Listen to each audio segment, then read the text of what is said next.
बीडच्या मस्साजोगचे सरपंच संतोष देशमुख यांच्या हत्या प्रकरणाला 1 वर्ष पूर्ण झाले. अद्याप देशमुख कुटुंबाला न्याय मिळाला नसल्याचं म्हणत मनोज जरांगे पाटील यांनी सरकारला इशारा दिलाय. धनंजय मुंडे यांना सहआरोपी करण्याची मागणी जरांगे पाटील यांनी पुन्हा एकदा केली आहे. तर 4 महिन्यात न्याय मिळाला नाही तर राज्यात मोठं आंदोलन उभा करण्याचा थेट इशारा जरांगे पाटलांनी दिलाय. याचं पण नाव येणार आहे, त्यालाही याच्या सहआरोपी करा. रस्ता पुढच्या काळात खरोखर तुम्हाला सांगतो लय झालं तर आता 2-4 महिने दम धरणार आहेत. अबे जरंग्या, कष्टकऱ्यांच्या कुटुंबातलं नेतृत्व असलेल्या धनंजय मुंडेंना तू बदनाम करण्याचा जे केविलवाणी प्रयत्न करत आहेस ना, तुला कायदेशीर कोलदांडा बसेल. बीडच्या मस्साजोगचे सरपंच संतोष देशमुख यांच्या निर्घृण हत्येला 1 वर्ष पूर्ण झालंय. संतोष देशमुख यांच्या हत्या प्रकरणाने संपूर्ण महाराष्ट्र हादरून गेला होता. मात्र या प्रकरणातील आरोपींना अद्याप शिक्षा न झाल्यानं मराठा आंदोलक मनोज जरांगे पाटील यांनी संताप व्यक्त करत सरकारला थेट इशारा दिलाय. आमदार धनंजय मुंडे यांना सहआरोपी करण्याची मागणी पुन्हा एकदा जरांगे पाटलांनी दिली आहे. संतोष देशमुख हत्या प्रकरणातील फरार आरोपीला तत्काळ अटक करून सर्व आरोपींना तत्काळ फाशीची शिक्षा देण्यात यावी अशी मागणी जरांगे पाटलांनी केली आहे. आम्ही वर्षभर वाट पाहिली, आता अजून 4 महिने वाट पाहू. जर 4 महिन्यात न्याय मिळाला नाही तर रस्त्यावर उतरण्याचा इशारा जरांगे पाटलांनी दिलाय. जरांगे पाटील यांनी संतोष देशमुख यांच्या कुटुंबियांची मस्साजोगमध्ये जाऊन भेट घेतली आणि त्यानंतर बोलताना जरांगे पाटील यांनी हा इशारा दिलाय. सगळं पाप, सगळी प्रॉपर्टी, सगळी माया, ही जी खुनं दरोडे टाकून ही जी माया कमवली, ही धन्यासाठी कमवलेली, एक दिवस ते कुटुंब म्हणणार आहे आणि त्यांनी म्हणावं या पापात त्या कुटुंबाने सहभागी होऊ नये. कारण माणूस त्यांचा ह्यो किती म्हणला सुटणारे तर तो मध्येच साडणारे, तो फाशीवर जाणारच आहे. हे होणं खूप गरजेचं आहे आणि सरकारनं हे शोधायला पाहिजे की असे स्टेटमेंट तो का करतो.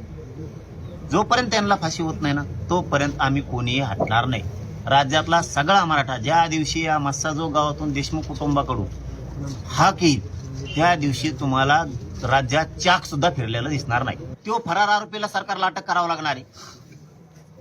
ते 2-3 पोलीस निलंबित केलेले, त्यांना सुद्धा पुन्हा त्यांना अटकच करावी लागणार आहे. त्यांना चौकशीला घेऊन सोडून चालणार नाहीये. त्यांच्याकडे खूप माहिती आहे या संदर्भात आणि तो धरल्याच्या नंतर याचं पण नाव येणार आहे, त्यालाही याच्या सहआरोपी करा.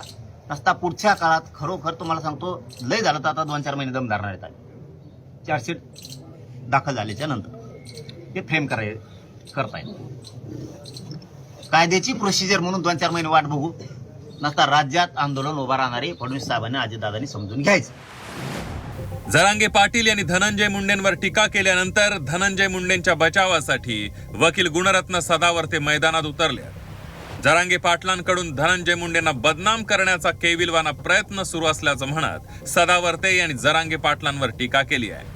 मनोज जरांगे पाटलांनी त्यांच्या घातपातासंदर्भात मुंडेंवर आरोप केले होते, त्यावरूनही सदावर्तेंनी जरांगेंवर निशाणा साधलाय. मुंडे कुटुंबीय जे कर्तबगार आहे त्या कुटुंबियांना कुठेतरी बॅकफूटवर न्यायचं आणि म्हणून मला असं म्हणायचं की जरंग्या, अबे जरंग्या, भटक्या विमुक्तांचे, आमच्या वंजाऱ्यांचे, आमच्या एकूण कष्टकऱ्यांच्या कुटुंबातलं नेतृत्व असलेल्या धनंजय मुंडेंना तू बदनाम करण्याचा जे केविलवाणी प्रयत्न करत आहेस ना, तुला कायदेशीर कोलदांडा बसेल. कायदेशीर कोलदांडा बसेल. जरंग्या, आपल्या मर्यादेत राहा. खोटं जास्त वेळ चालत नसतंय. आणि तू काय न्यायाधीश झालास काय बे? पोलीस अधिकाऱ्यांना निर्देश द्यायला आणि माननीय मुख्यमंत्र्यांनी, गृहमंत्र्यांनी असंच करावं म्हणायला तुझ्या काय बापाची शेती आहे का रे कायदा जरंग्या? तर सरपंच संतोष देशमुख हत्या प्रकरणातील आरोपींना जोपर्यंत फाशीची शिक्षा होणार नाही तोपर्यंत आपण लढत राहणार असल्याचा निर्धार पवारांच्या राष्ट्रवादीच्या नेत्या खासदार सुप्रिया सुळे यांनी केलाय.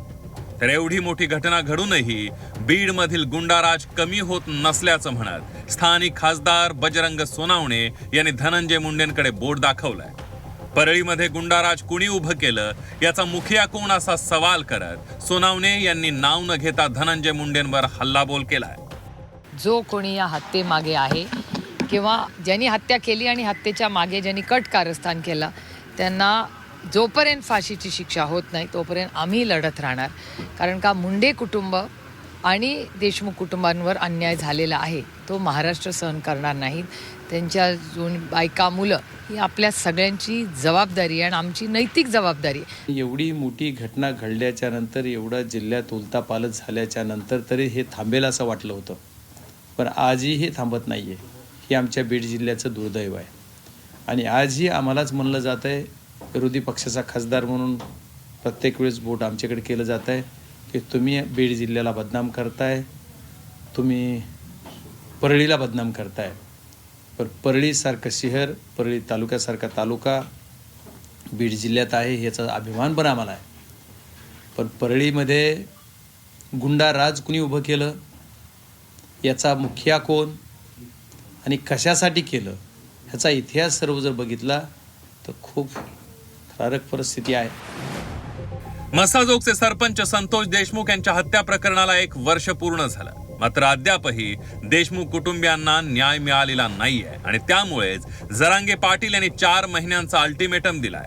जर 4 महिन्यात आरोपींना फाशी झाली नाही तर राज्यात एक चाकही फिरू देणार नसल्याचा इशारा जरांगे पाटलांनी दिलाय.